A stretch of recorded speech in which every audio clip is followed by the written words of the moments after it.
Hello friends, good afternoon. कैसे हो? I hope कि आप लोग अच्छे ही होंगे। सो फ्रेंड्स, आज की इस वीडियो में आप लोग से मैं जीके जीएस का टेस्ट दूंगा स्पेशल यूपी ट्रिपल पेट एग्जाम 2021 के लिए। फ्रेंड्स, आप सभी को पता है कि इसका एग्जाम 24 अगस्त को होगा। 20 अगस्त को होने वाला था तो एसएससी सीजीएल का पेपर था, तो अब जो है 24 अगस्त को कर दिया गया है और 24 अगस्त को भी एसएससी सीजीएल का पेपर है। देखिए अब आपका एग्जाम पोस्टपोन होता है कि नहीं होता है। तो आज की इस वीडियो में 30 प्रश्न है टोटल। 30 प्रश्न में से आपके जितने भी प्रश्न सही होते हैं तो लास्ट में आप लोग अपना नाम और स्कोर कमेंट बॉक्स में जरूर बताइएगा। चलिए स्टार्ट करते हैं। सबसे पहला क्वेश्चन से यहाँ पे आप लोग देख सकते हैं, रहस्यवाद सिद्धांत है किस धर्म का? ये आपको बताना है। रहस्यवाद सिद्धांत है किस धर्म का? फटाफट पहला का राइट आंसर बताने का प्रयास करेंगे। अगर आपको और भी टेस्ट के वीडियोस देखनी है तो आप लोग प्ले लिस्ट को एक बार विजिट कर सकते हैं। 4 ऑप्शन आपके सामने दिए गए, जो भी क्वेश्चन का राइट आंसर आप लोग कमेंट बॉक्स में फटाफट बताने का प्रयास करेंगे। आंसर सोचने का अगर आपको ज्यादा समय चाहिए तो आप लोग वीडियो को रोक भी सकते हैं। माय डियर फ्रेंड्स, रहस्यवाद जो है जैन धर्म का सिद्धांत है।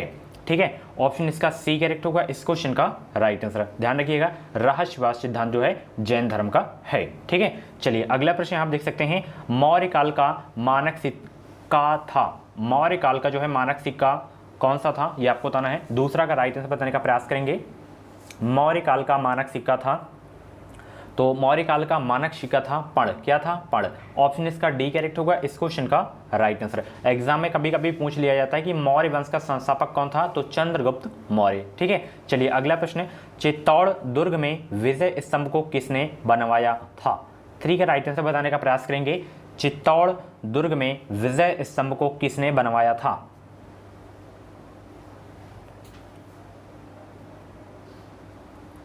तो इसको बनवाए थे राणा कुंभा ने। ठीक है, ऑप्शन इसका सी करेक्ट होगा इस क्वेश्चन का राइट आंसर। इंपॉर्टेंट क्वेश्चन है आपके एग्जाम के लिए। ठीक है, चलिए अगला प्रश्न यहाँ पे आप लोग देख सकते हैं कि बंगाल बिहार और उड़ीसा की दीवानी अंग्रेजों को दिए जाने फरमान 12 अगस्त 1765 को किसने जारी किया? 4 का राइट आंसर बताने का प्रयास करेंगे। बंगाल बिहार और उड़ीसा की दीवानी अंग्रेजों को दिए जाने कि फरमान 12 अगस्त 1765 को जो है किसने जारी किया? इसका फरमान जो है किसने जारी किया था, ये आपको बताना है।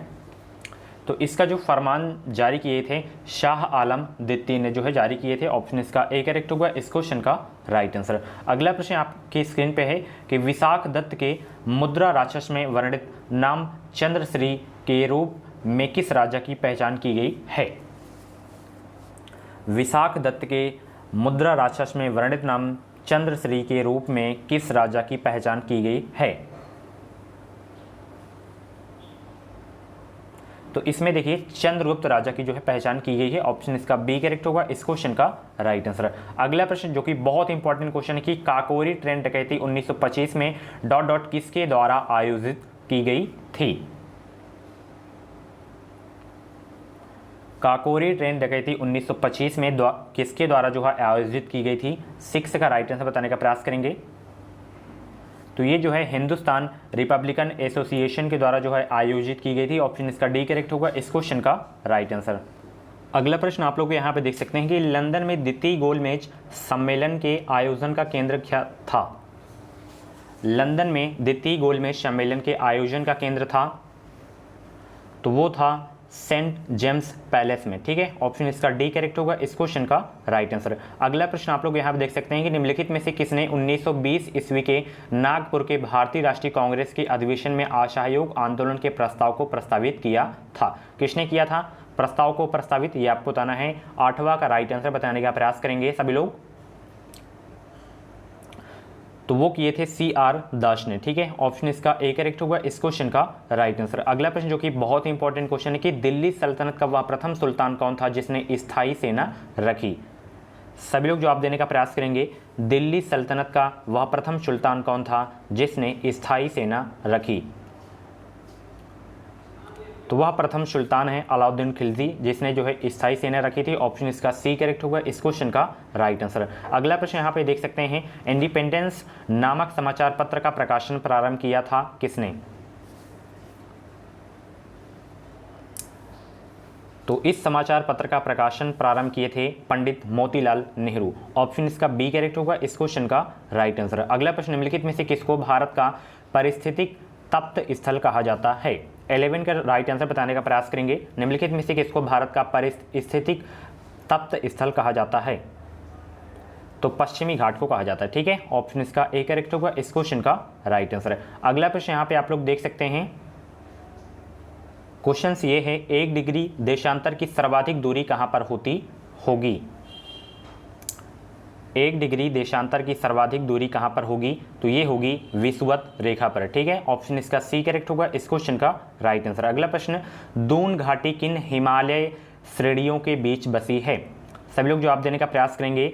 दून घाटी किन हिमालय श्रेणियों के बीच बसी है?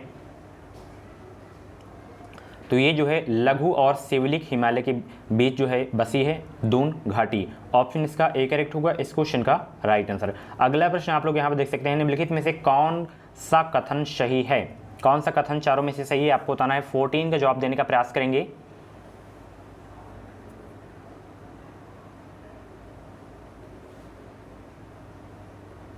यहाँ पे दिया गया है रावत भाटा परमाणु शक्ति केंद्र, यहाँ पे गुजरात।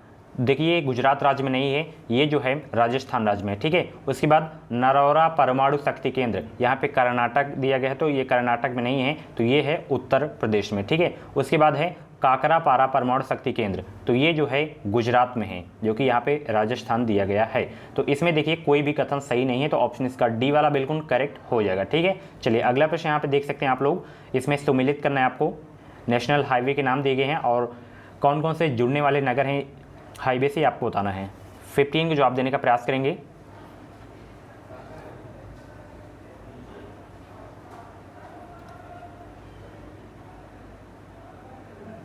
NH3 आपका आगरा से मुंबई हो जाएगा। ठीक है, NH4 आपका जो है चेन्नई से थाने हो जाएगा। उसके बाद NH11 जो है आपका आगरा से बीकानेर हो जाएगा। ठीक है, उसके बाद NH24 जो है आपका दिल्ली से लखनऊ हो जाएगा। तो इसका जो है ऑप्शन सी वाला बिल्कुल करेक्ट हो जाएगा। ठीक है, चलिए अगला प्रश्न देखते हैं।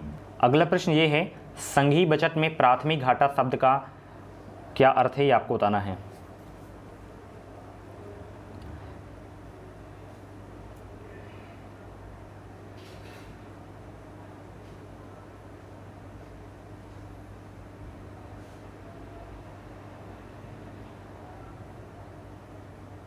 संघीय बजट में प्राथमिक घाटा शब्द का क्या अर्थ है, आपको बताना है। तो इसका देखिए जो अर्थ है राजकोषीय घाटा और ब्याज भुगतान। ऑप्शन इसका बी वाला करेक्ट होगा, इस क्वेश्चन का राइट आंसर। अगला प्रश्न आप लोग यहाँ पे देख सकते हैं कि बैंकों की अपनी तरल परिसंपत्तियों और कुल जमा के बीच एक निश्चित अनुपात बनाए रखने की आवश्यकता है। यह अनुपात कहलाता है, क्या कहलाता है यह अनुपात, ये आपको बताना है। 17 का जवाब देने का प्रयास करेंगे।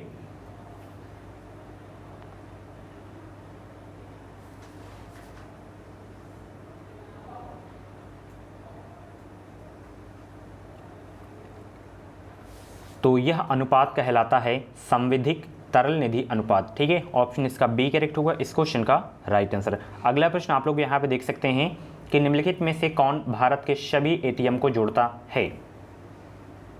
कौन जो है भारत के सभी एटीएम को जोड़ता है। 18 का जवाब देने का प्रयास करेंगे सब लोग।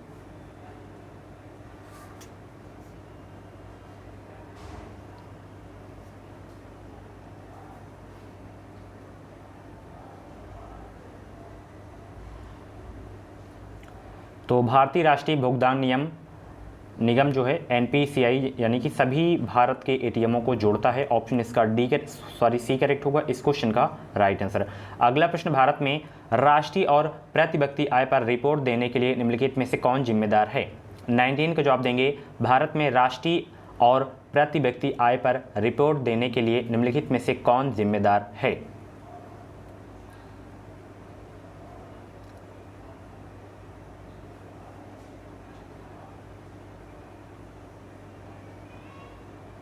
तो वो जिम्मेदार है सांख्यिकी और कार्यक्रम कार्यान्वयन मंत्रालय। ऑप्शन इसका डी करेक्ट होगा, इस क्वेश्चन का राइट आंसर। 1991 की नई आर्थिक नीति की प्रमुख विशेषता है।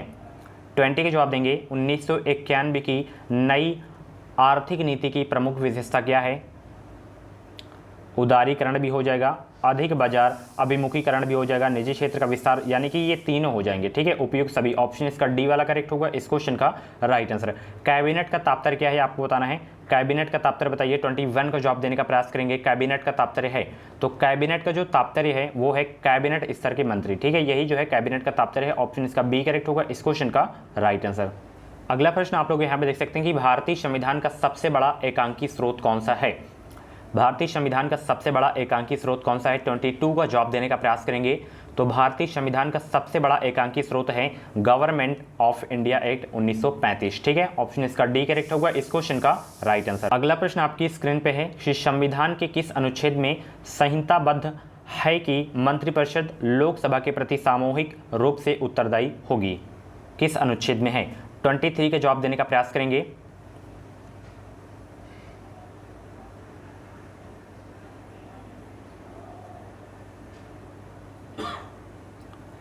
तो 23 का जो भी राइट आंसर आप लोग कमेंट बॉक्स में बताइएगा। ठीक है, अगर आपको मैं कमेंट के लाइक कर दिया तो आपका आंसर बिल्कुल सही है। ठीक है, अगला प्रश्न, राज्य के कार्यपालिका शक्ति का प्रधान होता है कौन। राज्य के कार्यपालिका शक्ति का प्रधान होता है कौन, वो होते हैं राज्यपाल। ठीक है, ऑप्शन इसका बी करेक्ट होगा इस क्वेश्चन का राइट आंसर। जिला परिषद का सचिव होता है कौन, जिला परिषद का सचिव होता है कौन, वो होते हैं जिला विकास पदाधिकारी। ठीक है, ऑप्शन इसका ए करेक्ट होगा इस क्वेश्चन का राइट आंसर। निम्नलिखित रोगों में से कौन एक वायरस द्वारा होता है, 26 का जवाब देने का प्रयास करेंगे सब लोग कि निम्नलिखित रोगों में से कौन सा एक वायरस द्वारा होता है। तो इसमें देखिए जो है हेपेटाइटिस जो है वायरस द्वारा होता है, ऑप्शन इसका सी करेक्ट होगा इस क्वेश्चन का राइट आंसर। अगला प्रश्न आपकी स्क्रीन पे है कि क्षितिज के निकट सूर्य एवं चंद्रमा दीर्घवृत्ताकार प्रतीत होते हैं, यह किसके कारण होते हैं। या होते हैं अपवर्तन के कारण। किसके कारण, अपवर्तन के कारण। ठीक है, ऑप्शन इसका ए करेक्ट होगा इस क्वेश्चन का राइट आंसर। अगला प्रश्न आपकी स्क्रीन पे है, निम्नलिखित में से कौन अधिक प्रचंड जलन पैदा करता है। 28 का जवाब देने का प्रयास करेंगे, कौन सबसे अधिक प्रचंड जलन पैदा करता है। तो इसमें देखिए जो है भाप जो है सबसे अधिक प्रचंड जलन पैदा करता है, ऑप्शन इसका बी करेक्ट होगा इस क्वेश्चन का राइट आंसर। अगला प्रश्न आपकी स्क्रीन पे है, स्टील की कठोरता प्रदान करने के लिए बढ़ाई जाती है किसकी मात्रा। स्टील की कठोरता प्रदान करने के लिए बढ़ाई जाती है किसकी मात्रा, तो इसमें देखिए बढ़ाई जाती है कार्बन की मात्रा। ठीक है, ऑप्शन इसका ए करेक्ट होगा इस क्वेश्चन का राइट आंसर। लास्ट क्वेश्चन आप लोग यहाँ पे देख सकते हैं, कौन सा युग्म जो है इसमें सम्मिलित नहीं है आपको बताना है। 30 का जवाब देने का प्रयास करेंगे सब लोग। आइसोबार वायुदाब ये तो सही है, आइसो हाइप ऊंचाई ये भी सही है, आइसो हेलाइन बर्फ वर्षा यहाँ पे दिया गया है। यहाँ पे जो है यहाँ पे होना चाहिए लवणता, क्या होना चाहिए, लवणता होना चाहिए। ठीक है, बाकी ये वाला भी आपका सही है। सो फ्रेंड्स, ये थे जीके जीएस के टॉप 30 क्वेश्चंस। इन 30 क्वेश्चंस में से आपके जितने भी क्वेश्चंस करेक्ट हुए हो तो आप लोग अपना नाम स्कोर कमेंट बॉक्स में जरूर देगा। और ऐसे ही डेली वीडियोस देखने के लिए आप लोग हमारे चैनल से जुड़े रहें, चैनल को सब्सक्राइब करके बगल में बेल आइकन को ऑल पे प्रेस कर लीजिएगा। इस चैनल के माध्यम से आपको निश्चित ही मदद मिलेगी। मिलते हैं अगली वीडियो पर। इस वीडियो को लाइक और शेयर करना बिल्कुल भी मत भूलिएगा। कुछ डाउट्स वगैरह तो आप लोग कमेंट बॉक्स में अपना डाउट क्लियर कर सकते हैं। Thank you.